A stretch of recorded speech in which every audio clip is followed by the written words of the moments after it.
Hello guys, in this video I am going to show you how to set a spot as your home spot on the Bus London application. But first I just want to mention, don't forget to subscribe to my channel because at 10,000 subscribers I am going to show you my whole YouTube revenue statistics and growth strategy, how to make money online. Now let's jump into it. First of all, open the application on your phone.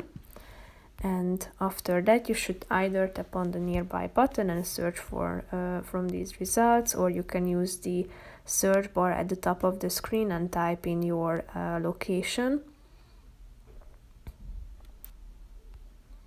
Tap on it and here you can see the results. So tap on it and click on this more button next to the spot and tap on the set as homes stop button. So as you can see, it has been this home icon or house icon has been added to this spot, so it has been saved as your home spot or stop.